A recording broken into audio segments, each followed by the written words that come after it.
에베소서 말씀 살펴보겠습니다. 에베소서 4장 13절부터 16절까지입니다.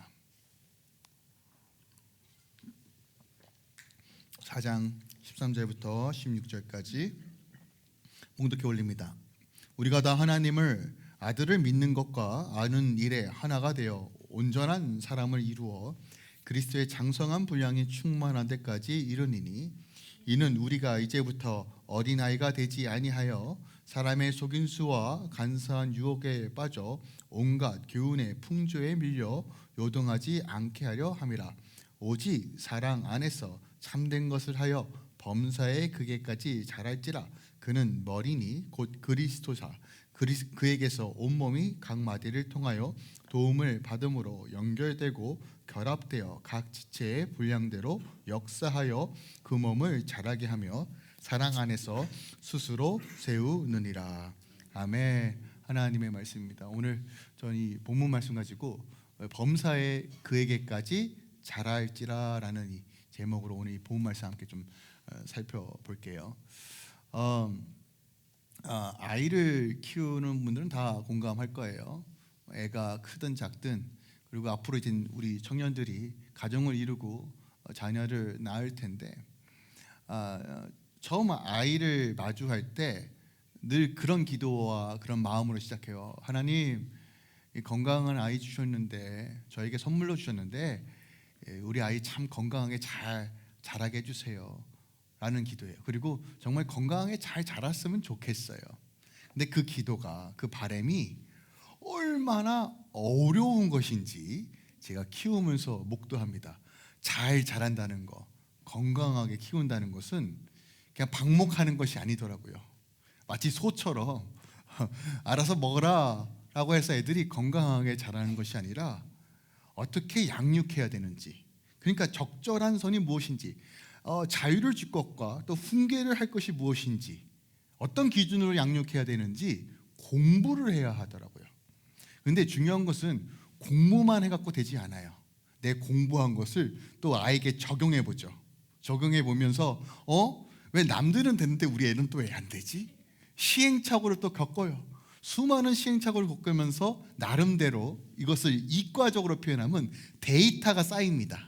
경험치가 쌓아요. 그래서 우리 아이에게 이 정도가 적절한 수준이구나 라고 하는 것들을 나름대로 산출하고 기준을 세웁니다. 그러면서 이런 방향으로 우리가 아이를 양육해야 되겠다라는 어떤 나름대로의 어떤 신념과 기준들이 있습니다. 그런데 우리가 예수를 믿는다라면 한 가지 분명한 목적과 어떤 지향점이 있잖아요. 그것은 바로 그래도 우리 아이가 잘 크지만 하나님을 경외하는 자녀, 그래도 하나님을 두려워하는 자녀, 하나님을 잘 믿는 자녀가 됐으면 좋겠다라고 하는 마음으로 키웁니다.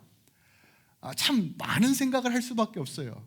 그냥 알아서 잘 크면 좋겠지. 저는 어르신들이 애들은 그냥 알아서 큰 겁니다 라고 해서 착착같이 믿었다가 이런 절대로 그런 일이 벌어지지 않는구나.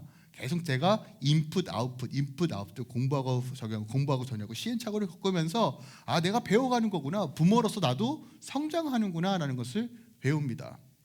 그런데 우리가 늘 어려움을 겪는 건 나의 애씀과 우리 자녀들의 잘됨이 비례했으면 좋겠어요.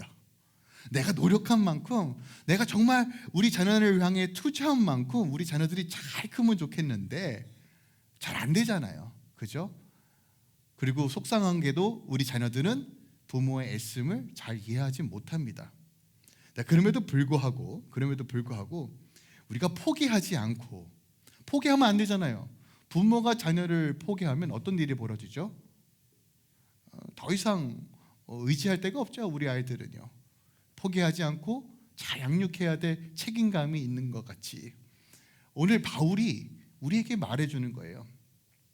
우리가 자라야 될, 어디까지 자라야 될 목표가 있고, 그 목표를 향해 우리는 어떤 양육이 필요하며 어떤 훈련이 이루어져야 되는지를 명확하게 말해주는 것이 오늘 본문의 내용이라는 것이에요. 우리가 살아가면서 목표를 설정하는 건 매우 중요합니다. 물론 모든 것이 목적 지향적이면 어느 정도 위험성도 있지만, 그래도 어느 정도의 목표를 설정하고 목표를 향해 달려가는 건 우리에게 큰 유익을 줍니다. 근데 목표를 어떻게 설정하냐는 거예요. 예전에 제가 그 테드라는 어떤 프로그램, 짤막하게 어떤 유명한 인플루언서나 어떤 유명한 기업인들이 나와서 짧게 강연하는 내용들을 본 적이 있어요. 그래서 보통 이제 돈을 어떻게 봅니까? 라는 것에 관심이 많기 때문에 특별하게 유명 그 CEO들이 나오면 그런 것들을 자주 찾아보는 경향들이 있었어요, 예전에. 근데 공통적으로 사회자가 이런 질문을 합니다. 당신의 회사는 어디까지 성장하길 원합니까? 라고 물어요. 여러분들 자영업을 하든 어떤 기업을 하든 간에 보통 자신들이 어디까지 성장할 수 있는지를 평가하고 산수를 냅니다. 정부도 마찬가지죠. 올해 예산, 경제 성장률은 얼마입니다 라고 하는 수치들을 냅니다. 근데 이런 수치들은요, 오늘은 필이 좋으니까 한 10%로 정합시다, 이런 CEO 단 하나도 없습니다. 이런 국가 단 하나도 없어요. 만약에 자기 감정대로 그냥 목표치를 막 무한대로 대기 시작하면요, 다 나가 떨어집니다. 왜요? 잘못된 목표치이기 때문에 그래요. 교회도 마찬가지예요. 우리가 어느 정도의 목표치와 예산안을 짜는 이유, 그 근거가 무엇이냐면 데이터입니다. 지금까지 내가 성장한 것들, 그리고 이 데이터를 만들기 위하여 자기 객관화가 철저하게 이루어져야 됩니다. 우리의 수준은 얼마인가? 우리는 어디까지 성장할 수 있는가? 그러니까 이 데이터화, 이 정보, 그것을 기반으로 하여 늘 목표치를 설정한다는 것이에요. 그러니까 중요한 것은 어떤 목표를 설정할 때, 청년들도 마찬가지예요. 어떤 직업을 설정하거나 어떤 미래를 설정할 때 내 스스로가 객관화되지 못하고 내가 누구인지를 명확하게 알지 못하면 우리는 분명한 목표치를 설정할 수도 없고 실행할 수도 없다는 것이에요. 그런데 이 데이터는 어떻게 축적이 되느냐? 실행하고 계획 세우고, 실행하고 계획 세우고, 이런 것들을 내 삶 가운데 계속 반복함으로써 때로는 실패를 경험함을 통해서 나 스스로가 누구인지, 내가 할 수 있는 영역들을 정리해가면서 목표치를 설정해 난다는 거예요. 물론 꿈은 클수록 좋다는 말도 일리가 있습니다. 그 꿈을 세워놓고 현재의 작은 목표들을 세워가면서 성장하는 것이 성장의 원리이고 가장 올바른 방식입니다. 근데 오늘날 조금 안타까운 현실들은, 제가 청년들을 다 아는 건 아니에요. 청년들을 비하하는 것도 아니고. 그런데 요즘 청년들의 가장 큰 이슈 중에 하나는 뭐냐면 자신들의 계획을 머리로만 머물고 실행하지 않는다예요. 여러분들이 비하하는 거 아니에요. 그냥 통계적으로 나와 있는 거예요. 그러니까 실행하지 않으니까 머릿속에 이미 다 포기하는 거예요. 나는 흙수저니까 이미 안 돼. 나는 머리가 나쁘니까 이미 안 돼. 스스로가 결론을 내버려요. 아무것도 해보지 않고. 여러분, 해보지 않고는 아무것도 일어나지 않습니다. 계획하고 해보고, 계획하고 해봄을 통해서 자기 객관을 통해서 또한 최종적 목표치를 정해놓고 움직이는 것이에요. 이와 같은 원리로서 오늘 바울이 우리에게 말해주는 것이에요. 우리가 어디까지 자라야 합니까? 우리가 어디까지 성장해야 됩니까? 라고 질문한다면 바울은 명확하게 말합니다. 우리가 그리스도에게까지 성장해야 됩니다 라는 거예요. 다시 말씀드립니다. 여러분들이 어디까지 성장해야 됩니까? 그리스도에게까지예요. 주님께서 우리에게 기준점을 제시해 주셨어요. 목표점을 제시해 주셨어요. 명확한 겁니다. 그 누구도 이것을 낮추면 안 돼요. 낮춘다는 건 어떤 근거에서 낮추냐? 하나님의 말씀이 그래, 오류가 좀 있겠지라는 말과 같은 말이에요, 여러분들. 진리를 진리로 여기지 않고 하나님의 말씀이 전부라는 것을 거부한다면 우리는 충분히 이 수준을 낮춰도 됩니다. 근데 복음이 무엇입니까? 하나님의 능력은 무엇이라고 말하고 있습니까? 하나님께서 이 세상을 창조한 원리가 말씀 안에 있고 말씀이 우리에게 분명하게 제시합니다. 그리스도인의 목표와 지향점은 예수에까지입니다 라고 우리에게 말하는 것이에요. 그리고 성경은 너무 친절하게도 우리가 어떻게 해야 되는지까지도 가르쳐주고 있습니다. 우리의 미래가 왜 불확실한지 아십니까? 모르기 때문에 그래요. 내가 지금 하고 있는 방식이 정확한지도 스스로가 불안하기 때문에 미래도 불안한 것입니다. 근데 기억하세요. 하나님께서 창조주께서 직접 우리에게 가르쳐 주십니다. 복된 삶이 무엇인지, 하나님의 나라를 누리는 삶이 무엇인지, 우리의 목표와 지향점이 어디인지, 어디까지 성장하고 자라야 하는지, 그것이 바로 예수 그리스도까지라는 거예요.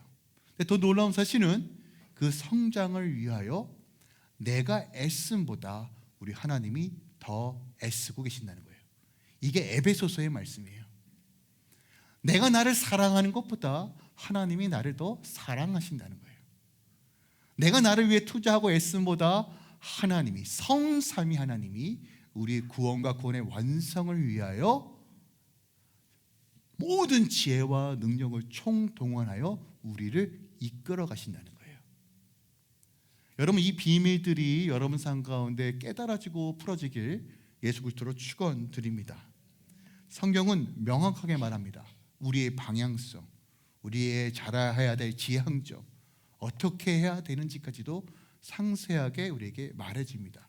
또한 그 안에서 참된 자유를 누리고 또한 복된 삶을 사는 방식들을 우리에게 가르쳐주고 있습니다. 그리스도의 장성한 분량까지 성장하는 것, 우리 주 예수께까지 자라게 하시는 하나님, 여러분 그 하나님을 기대하시길 소망합니다. 여러분 삶 가운데 하나님께서 그 일을 행하실 것입니다. 함께 믿음으로 성장하는 시간 되길 소망합니다. 기억하세요. 우리는 진리 안에 서 있고 하나님은 명확하게 이 진리 안에서 우리가 부르심을 받았다라고 선언합니다. 부르심을 받은 자는 부르신 자의 뜻대로 사는 것, 그것이 복된 것입니다. 이것을 인정하는 것은 자존심을 구기는 것이 아니에요. 진리 앞에 굴복하는 것만큼 복된 것은 없습니다. 자, 우리가 에베소서 4장을 살펴보고 있어요. 4장은 전체는 부르심에 합당한 삶이 무엇인지를 구체적으로 말해줘요. 1장부터 3장까지는 우리가 하나님을 아는 지식이 뭐야, 구원이 뭐야, 어떤 우리가 알아야 될 것에 대한 어떤 교리적인 측면과 말씀의 기본적인 그 틀과 분명한 지식을 제공한다면, 4장 이후부터는 그 지식이 머리로만 머무는 것이 아니라, 계획만 세우는 것이 아니라 이제 삶으로서 실천함을 통해서 우리 안에 적용시켜라 라는 부분으로서 4장부터 선포하는데, 부르심에 합당한 삶, 그래서 우리가 지난 시간에 1절부터 6절까지는 부르심에 합당한 것은 우리가 하나됨이다 라는 것이에요. 여러분, 왜 하나됨이 중요한지 아십니까? 우리 인간은 하나 될 수 없어요.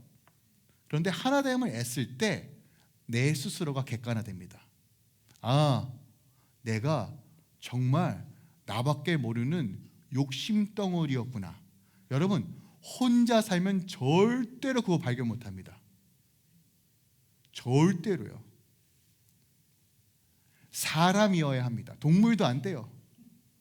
동물은 잠깐 귀찮지라도 동물도 결국 내 욕구와 욕망에 따라 훈련시킵니다. 그죠? 그런데 정말 전혀 다를 것 같은 아내와 남편을 붙여주심으로써 인간이라고 표현하지 않겠습니다. 이 사람을 통해서 하나됨의 원리를 가르치시는 거예요. 그러면서 내 객관화가 시작됩니다. 아, 나는 주님 없이는 안 되는구나. 여러분, 하나 되길 힘쓸 때 내가 온전해질 수 있는 것입니다. 가정뿐만이 아니라 공동체, 여러분 직장과 사업도도, 심지어 믿지 않는 자들까지도 여러분이 그리스도인으로서 삶으로서 적응했을 때 그 하나님의 장성한 분량이 내 안에 임하기 시작하는 것이에요.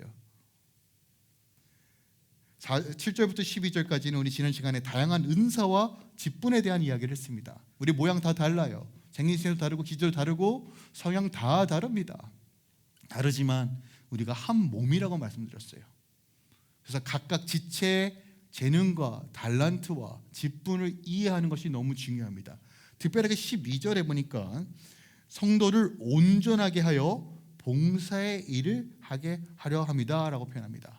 우리가 온전해진대요. 그리스도 안에서 연합되어지는 놀라운 비밀들이 풀어진대요. 그 후에 뭐 하시겠다고 부르신다고 말해요? 봉사의 일이라고 표현합니다. 자, 봉사의 일이라는 것은 단순하게 교회 봉사를 의미하는 것이 아니에요.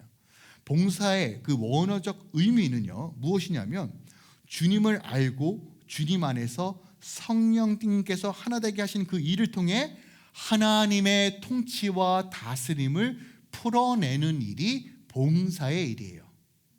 디아코니아라는 이 단어는 집사님이라는 이 단어와 같은 어원입니다.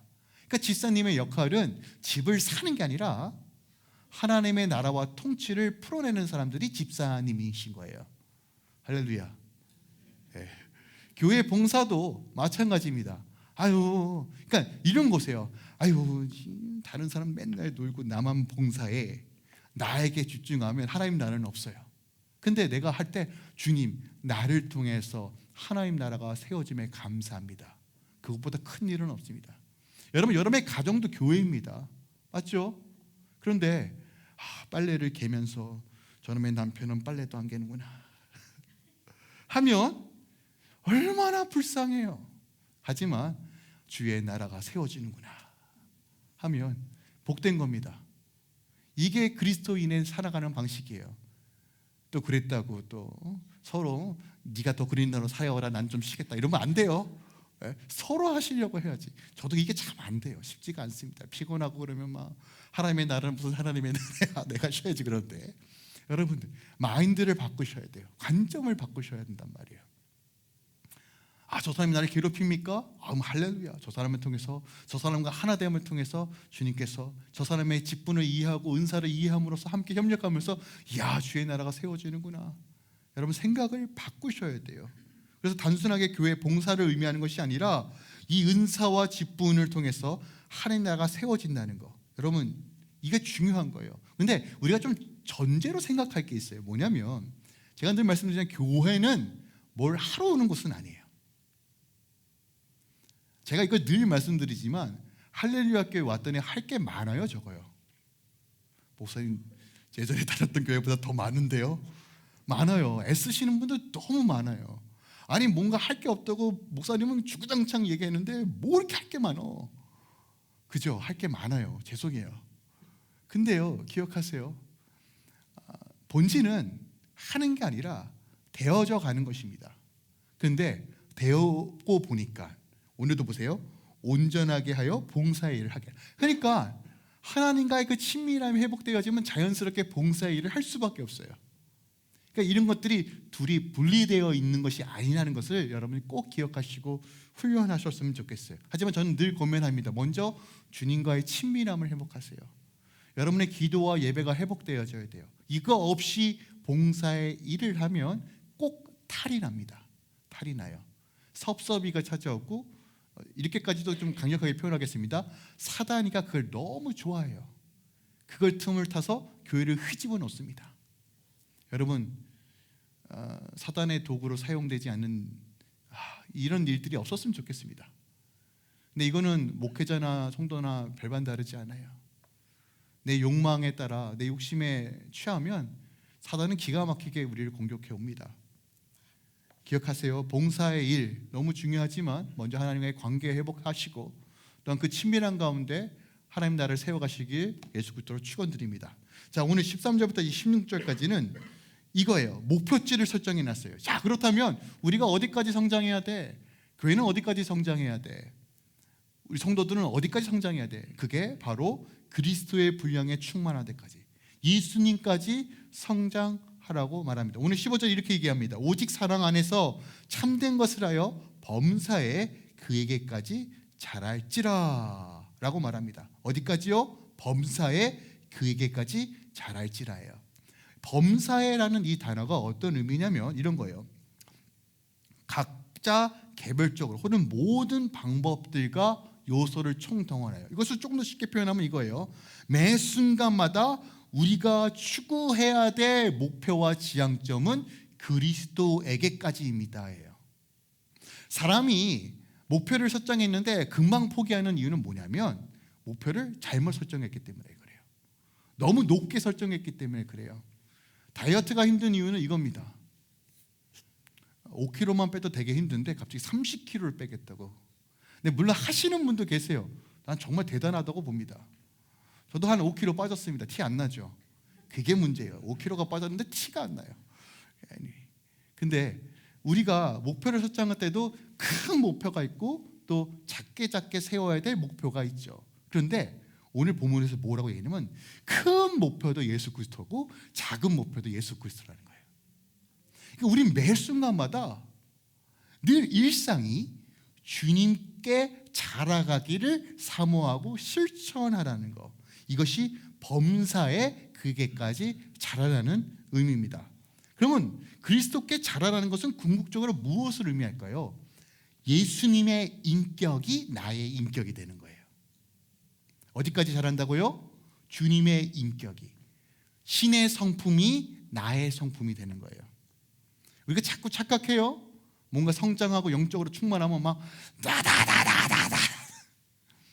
야, 물론 이것도 하나의 표정과 증거일 수 있지만 기억하세요. 주님의 성품이 나의 성품이 되는 것이, 주님과 닮아가는 삶을 사는 것이, 내가 그리스도까지 성장하고 자라나는 것, 그것이 우리의 지향점이며 목표라는 것이에요. 여러분, 목표를 낮추면 우리는 그때는 편할 수 있어요. 하지만 궁극적으로 망하는 거예요. 여러분 다 해보셔 알잖아요. 그냥 쉽게 다이어트만 한번 설정해 봅시다. 처음에 10kg 했어요. 야, 10kg 어마어마한 수치입니다. 하다 보니까 야, 이건 너무 힘들어요. 아, 그래, 원래 6개월 잡았는데 우리 짧게 6개월은 좀 무리니까 1년에 10kg고 6개월에 3kg로 줄이자. 점점 수치를 낮춥니다. 결국 어떻게 되나요? 밤에 먹기 시작하죠. 아, 내일부터. 우리는 늘 그래요. 참 신기한 게 목표치를 낮으면 자유가 있을 것 같아요.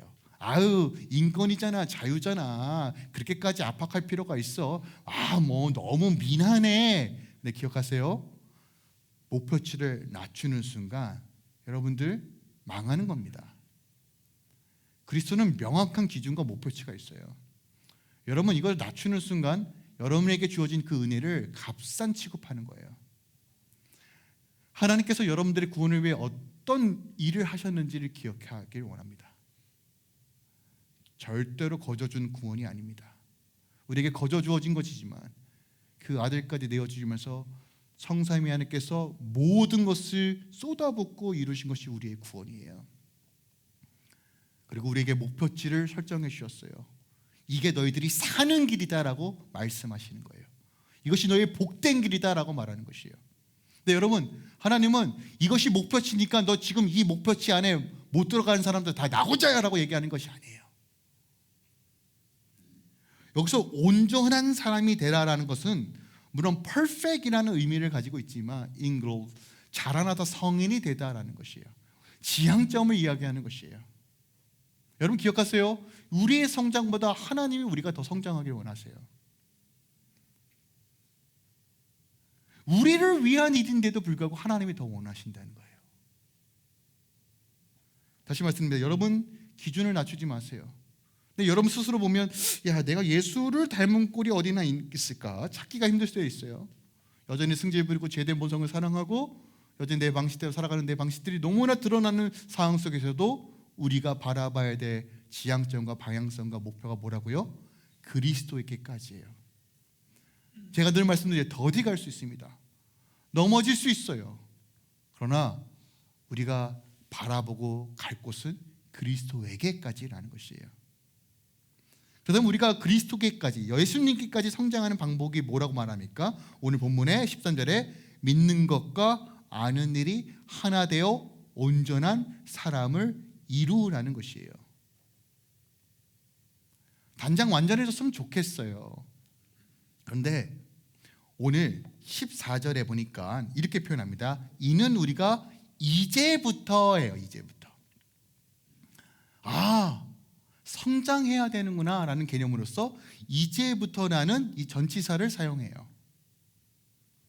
그러므로 기억합시다.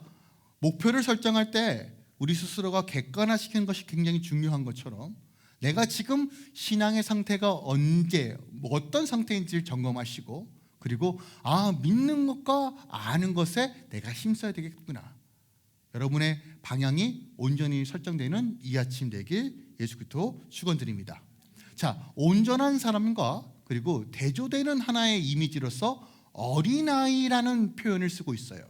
자, 성경에서 이 어린아이라는 이 표현은 두 가지 의미를 가지고 있어요. 하나는 긍정적인 측면이에요. 야, 너 어린아이 같은 믿음, 하나님께서 기뻐하시는 거야. 천국은 누구 것입니까? 이런 어린아이와 같은 믿음이다 라고 표현하실 때 긍정적인 측면, 즉 순수하게 있는 그대로 믿고 순종하는 것을 어린아이 같은 믿음이라고 표현해요. 근데 또 하나 어린아이는 부정적인 의미로 사용합니다. 늘 뭐라고, 어떤 표현이면 어리숙하고 미성숙한 신앙인들을 어린아이라고 표현해요. 근데 여러분 이거 꼭 기억하셔야 돼요. 뭐냐면 이 세상의 모든 성도들은 어린아이부터 시작해요. 여러분의 신앙은 어린아이부터 시작된다는 것을 전제하고 있는 거예요. 이거 너무나 명백한 사실인데 많은 그리스도인들이 이것을 몰라요. 아니, 인지하지 못해요. 마치 세상에서 내가 누리고 있는 지위, 세상에서 내가 누리고 있는 지식, 내 경험, 내 인품의 그 수준 그대로 내 신앙의 수준도 같다라고 생각해요. 이해가 되십니까? 그러니까 내가 예수를 많이 믿든 적게 믿든 어릴 때 믿든 늙었게 믿든 여러분 기억하세요? 본 어게 하는 순간 우리는 어린아이부터 시작되는 것이에요. 그런데 믿었는데 내가 지금까지 쌓아놓은 경력이 있어요. 지위가 있어요. 위치가 있어요. 그 수준, 내 신앙의 수준이 그 정도구나라고 스스로 착각하시는 분들이 너무 많아요. 그러니까 죄송해요, 이렇게 표현해서 죄송하지만 이런 분들 자신의 신앙의 수준을 정확하게 인지하지 못하고 어린아이임에도 불구하고 내 사회적 위치와 내 경험이 성인인 것으로 착각하신 분들이 교회의 직책을 맡고 교회 리더십을 맡게 되면 어떤 일이 벌어질까요? 교회가 깨지기 시작하는 거예요. 다시 말씀드립니다. 우리는 그 누구도 벗어난 적이 없어요. 어린아이부터 시작해요. 근데 여러분 성장은 시간에 비례하지 않는 것 같아요. 영적 성장은요. 그래서 예수님께서 처음 된 자가 나중 되고 나중 된 자가 처음 된다고 말하는 것이에요. 예수 믿고 급하게 급속도로 영적으로 성장하시는 분도 계시고 심지어 성장했는데 다시 어린아이로 쪼그라드시는 분도 계세요. 왜 이런 일이 벌어졌을까? 오늘 본문을 통해서 우리가 확인해 봐야 합니다. 요한일서 2장 12절 13절은 우리의 영적 상태를 말해줘요. 처음에 자녀들아, 어린아이, 갓난아이 같은 수준을 말합니다. 그리고 청년들아, 그리고 아비들아이라고 표현해요. 그러니까 우리가 보통 이제 3단계, 4단계로 표현하는데 갓난아이, 그 청소년기, 청년기, 그리고 성인기, 아비들이라고 표현할 수 있을 것 같아요. 자, 베드로전서 2장 2절도 갓난 아기들 같이 순전하고 신령한 젖을 사모하라고 표현해요. 그러니까 우리가 갓난아이 같은 신앙이 있다는 거예요. 그러므로 여러분 어린아이 같은 신앙을 있다라면 여러분 누군가 떠먹여줘야 돼요. 그러니까 내가 어린애 같은 신앙인데 누군가로부터 교육을 받고 양육을 받고 떠먹여줘야 되는데 그런 분들이 막 활기치기 시작하면 교회와 가정이 깨지기 시작하는 거예요. 예를 들어 이런 겁니다. 3살짜리 우리 아들이 사시미 칼을 들고 있으면 어떤 일이 벌어지죠? 이거는 기겁할 일입니다. 우리 아이는 까무라치고 웃어도 이거는 엄청난 일이에요. 당장 뺏어야 되잖아요. 어린아이에게 위험한 도구를 맡기지 않아요. 왜죠? 사용할 줄 모르니까. 그런데 전문가에겐 이 칼을 맡깁니다. 어떤 도구를 사용하나요? 기가 막히게 회가 나오죠. 똑같은 겁니다. 그런데 어린아이와 같은 신앙인데 그분들이 지책을 맡고 심지어 목사가 되면 큰일 나는 것이에요. 가르쳐야 될 사람이 가르침을 받고 떠먹여줌을 받는 그 상태, 이거는 교회의 질서를 무너뜨리는 일들입니다. 그러므로 내 객관화가 되게 중요해요. 내 신앙 상태가 어떤지를 명확하게 아셔야 합니다. 어린아이는 누군가 떠먹여줘야 되는 단계고 청소년은 말 그대로 질풍노조죠. 오르락 내리락 오르락 내리락.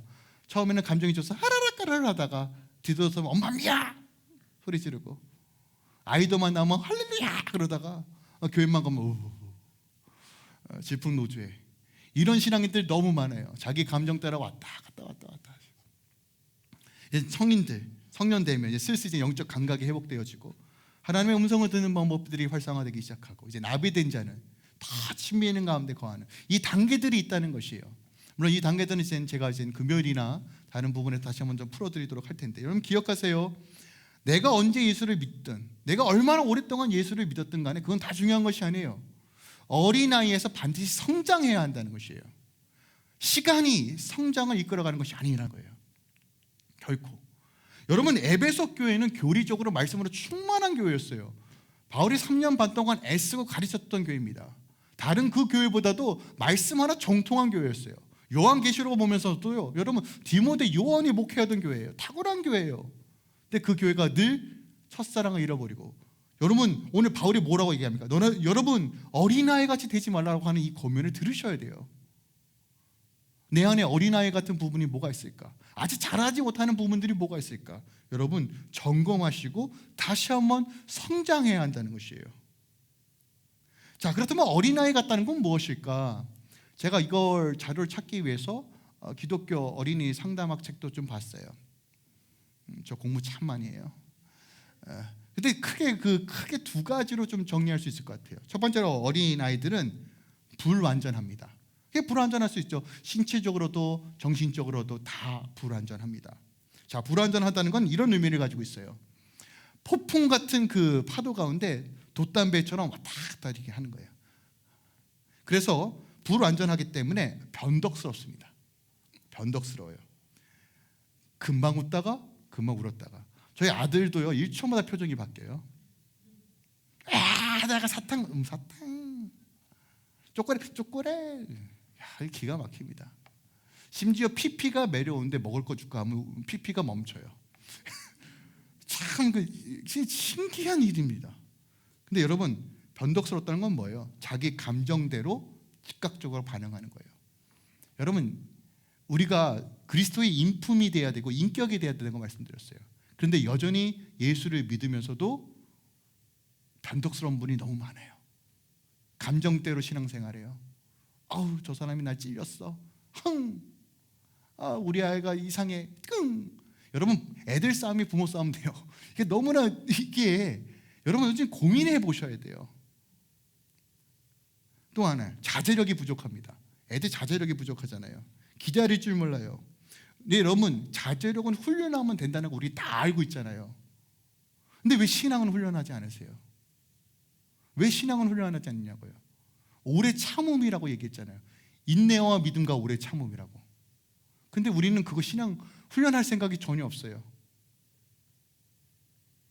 자기 일에 너무 민감하게 반응해요. 죄송해요, 제 아들 조금 얘기 좀 할게요. 우리 아들이 얼마나 변덕스럽냐면요, 양치질을 하다가요 물이 한 방울이 옷에 튀었어요. 그랬더니 뭐라는지 아세요? 옷에 물이 튀었으니 옷을 갈아입겠대요. 기가 막히죠? 아니, 이거 금방 마르잖아요. 땡깡 부려. 벗어요? 새 옷을 입혀줍니다. 새 옷을 입혀주면 있어야 되잖아요. 또 튀어요? 또 벗습니다. 그랬더니 이제 아예 벗고 다녀요 요즘. 자기 일, 내 문제, 내 애기, 내 자녀 문제, 여기에만 막 막혀 있어요. 여러분, 내 문제에만 골똘하게 되어 있으면 그의 나라와 그의 의는 어디 있습니까? 내 문제. 기도의 모든 내용도 내 문제. 자기 문제에만 예민해요. 이거 어린아이와 같은 겁니다. 종합하면 자기 자신을 다스리지 못하고 예민하며 그냥 자기의 그 문제에서만 둘러싸여 있는 상태를 어린아이와 같다라고 성경은 표현합니다. 결국 이 원인은 주님께 내어드리는 믿음의 삶에 훈련이 안 돼 있어서 그래요. 여러분, 믿음의 확장이 어떻게 이루어진다고 말씀드렸어요? 내가 할 수 있는 영역에서 한 걸음 나아가는 것이에요.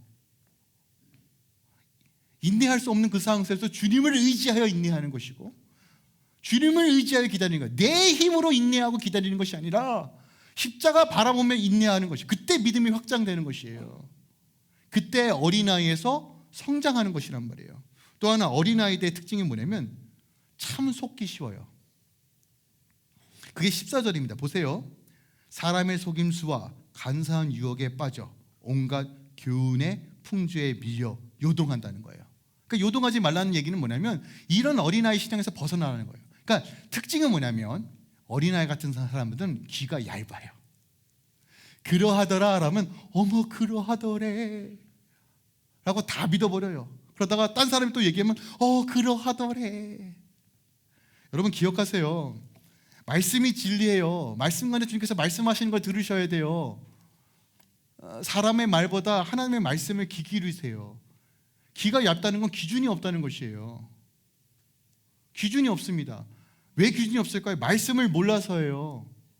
강단에서 선포하는 말씀, 떠돌아다니는 말씀, 짧은 말씀들만 기억해서 그래요. 단단한 음식도 여러분이 먹을 줄 알아야 됩니다. 그래서 제가 여러분들에게 거룩한 훈련들을 요청하는 것이에요. 이번에 8차 끝나고 이제 9차 들어갑니다. 여러분 수시로 그냥 들으세요. 듣는 것부터 시작하셔야 돼요. 훈련이 돼야지만 들을 수 있고 읽을 수 있는 것이에요. 하루에 30분 여러분의 인생을 바꾸는 시간입니다. 정말로요. 목사님 스케줄 밀려가지고 남들보다 뒤돌아가는데 여러분 계속 여러분 속도대로 가시면 되는 거예요. 지금 하지 않으면 여러분 나중도 안 돼요. 여러분들이 훈련되어 있지 않으면 여러분의 자녀들도 여러분들의 말씀 가운데 거는 걸 보지 못합니다. 말씀을 말씀으로 해석하지 못하면 귀는 다 얇아질 수밖에 없어요. 우리가 듣는 귀가 발달해야 돼요. 주의 음성을 들을 줄 알아야 되니까요. 근데 이거 훈련하지 않으면 세상의 소리에 귀가 얇아질 수밖에 없어요. 여러분 세상의 소식의 특징이 뭔지 아십니까? 두려움이에요. 두려움. 너 이거 안 하면 망해. 너 이거 안 하면 망해. 너 이거 해야지만 건강해져. 이거 해야지만 성공해. 이런 수많은 메시지들이 내 삶과 내 마인드를 오염시킨다고요. 여러분 이 어린아이 같은 신앙에서 벗어나셔야 됩니다. 유동치는 여러분의 마음을 붙잡는 유일한 방식은 말씀을 붙잡는 것밖에 없어요. 여러분 이게 진리라고요. 이게 답이란 말이에요. 이 진리가 여러분을 자유케 하는 것이에요. 세상의 법칙과 이념이 아니란 말이에요. 저는 여러분의 귀가 건강해지길 소망합니다. 자꾸 세상 것들의 두려움에 그리고 2단 3단들이 이거 다 이용하는 거란 말이에요. 여러분 성령의 음성을 들을 줄 알아야 돼요. 이건 거룩한 사람만 듣는 것이 아니에요. 내 안에 계신 성령께서 말씀하시는 걸 집중하시면 돼요. 주님 내게 말씀하소서 내가 듣겠습니다. 여러분 이 기도하시고 아침에 시작하세요. 제발. 아침에 일어나서 주식이 떨어졌느니 안 떨어졌느니 날씨가 어떠니 이거 다 중요할 수 있지만 여러분 가장 먼저 주님 말씀하소서 내가 듣겠습니다. 어린아이 특징은 또 배우려고도 하지 않아요. 고집은 왜 이렇게 센지 모르겠어요. 무식하면 용감하다고. 근데 자기의 무지를 인정하지 않잖아요. 어린아이들은. 물론 그런 능력도 없고요. 근데 왜 우리가 이런 식으로 신앙생활 하냐고요. 몸은 크고 내가 세상에는 어느 지위가 있고 능력이 있다고 말하면서 여전히 여러분 신앙의 어린아이 같은 분들이 너무 많아요. 저를 포함해서요. 우리 잘해야 된답니다. 잘해야 됩니다. 또한 어린아이 특징은 새로운 것에만 반응해요. 새로운 것. 흥미롭고 반짝반짝거리는 것. 그러니까요 여러분들 죄송하지만 또 이렇게 표현할게요. 유튜브나 유명한 목사님들 불나방처럼 쫓아다니는 분들이 너무 많아요. 저는 여러분에게 도움이 되지만 도움이 되는 부분도 분명히 있지만 여러분들이 말씀과 씨름하셨으면 좋겠어요. 주님과 독대하는 것을 좀 씨름하셨으면 좋겠어요. 정말로요. 목사님들의 설교가 도움이 안 된다는 얘기가 아닙니다. 도움이 돼요. 그런데 너무나 많이 무분별하게 듣게 되면요 여러분들이 섞입니다. 섞여요. 이것도 아니고 저것도 아닌 잡탕이 돼버려요. 잡탕이 되는 사람의 가장 본질적 특징이 뭔지 아십니까? 비판과 정죄예요. 말씀은 왜 저렇게 해? 듣는 자의 입장이 아니라 가르치는 자로 스스로가 변해져 있어요. 신앙은 어린아이인데 우리 아이가 저를 가르칩니다. 이거 해야지 오빠 아빠. 기가 막혀요. 기가 막혀요. 아주 겪어보신 분들 다 제가 굳이 설명하지 않아도 겪어보면 알잖아요. 아이스크림이 이렇게 잘라야 돼. 이렇게 잘라야지 맛있는데 이렇게 잘라야 된대요. 가르쳐요. 기가 막힙니다. 들어줄 때까지 땡깡 부리죠. 화를 내야지 정신 차리는데. 여러분, 우리의 고집과 아집은 여러분 지혜의 시작이 어딘지 아십니까? 내가 아무것도 할 수 없고 주의 은혜로만 살아갈 때가 지혜가 시작되는 거예요. 근데 어린아이는요, 그거 인정하지 않아요. 여러분, 구원이 어떻게 임하는지 아십니까? 내가 철저히 죄인인 것을 인정할 때부터 시작되는 거예요. 그런데 여전히 어린아이 같으면 여러분 어떻게 해요? 오늘날 많은 그리스도인들이 참 이상하게 살아가요. 구원은 주님께 있는데 살아가는 데는 돈이 있다고 말해요. 신기하죠? 여러분, 구원이 주님께 있고 진리가 말씀 안에 있으면 내 삶의 모든 것들도 주님께서 다스리시는 거예요. 근데 우리가 이걸 다 두 가지 관념으로 살아가요. 내 내세적인 건 죽어서 천국 가는 건 하나이지만 이 땅에서 평안을 누리려면 돈이 있어야 돼. 신기하죠? 우리 안에 절제하라, 주님께서 주신 청지기로 살아라. 예수 믿으면 여전히 사치예요.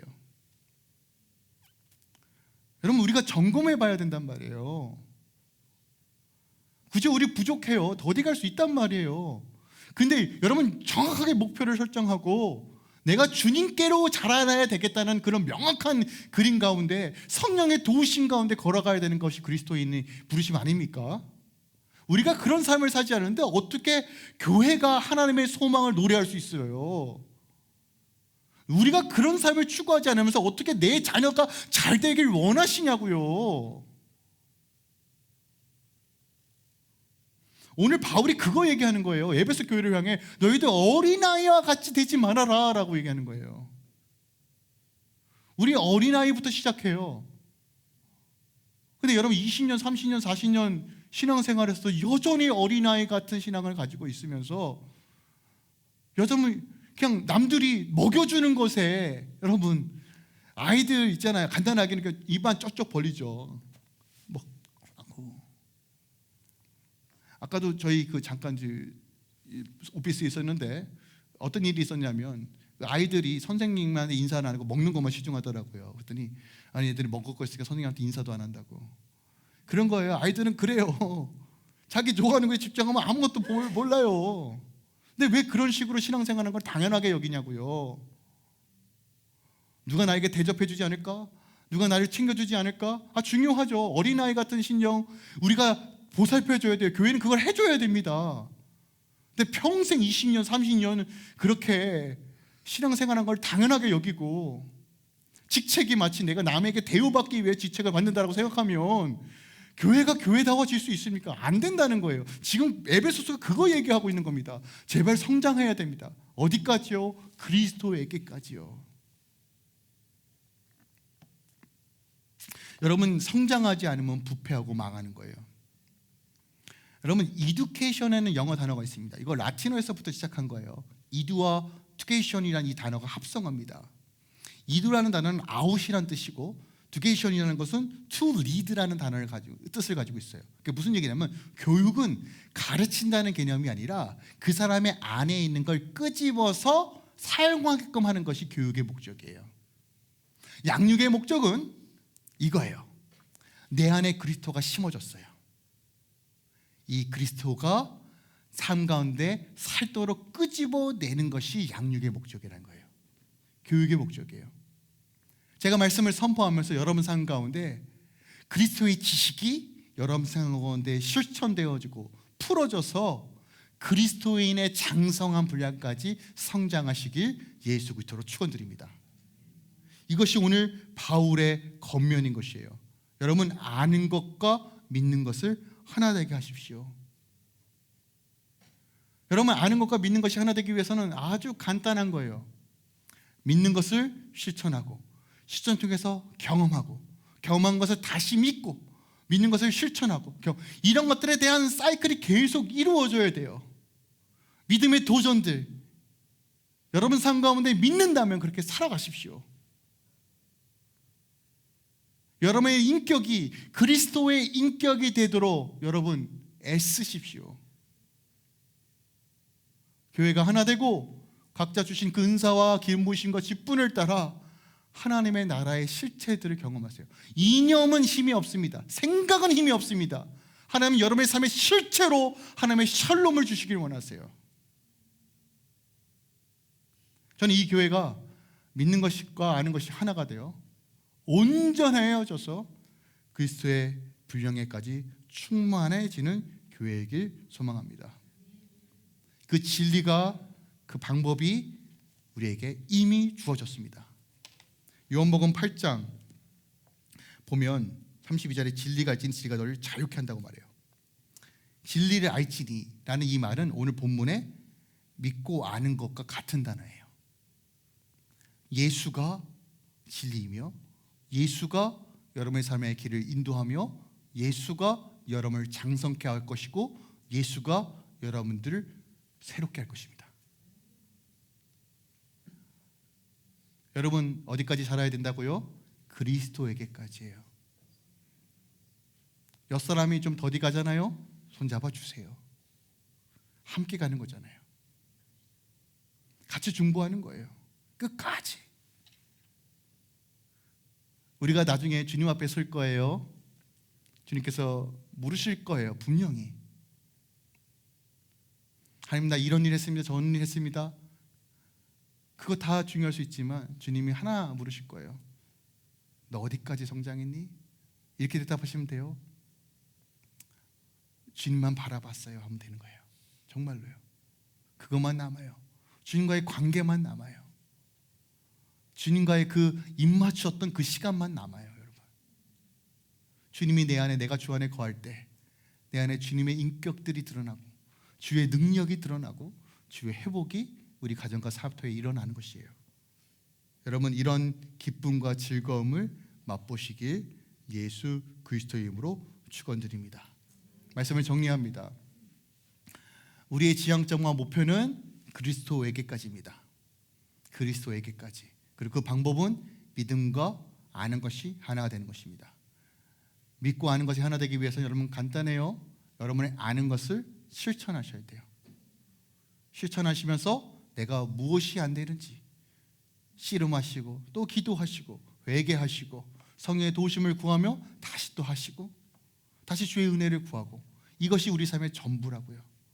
내 안에 은혜가 머무는 삶이 아니라 흘려보낼 때 하나님의 풍성함이 여러분 삶에 임하는 것입니다. 여러분의 가정의 회복도 명확합니다. 믿는 것과 아는 것이 하나 될 때 가정이 회복되는 것입니다. 이런 놀라운 소망들이, 그리고 여러분 이런 회복들이 여러분 삶 안에 있기를 예수 그리스도로 축원드립니다.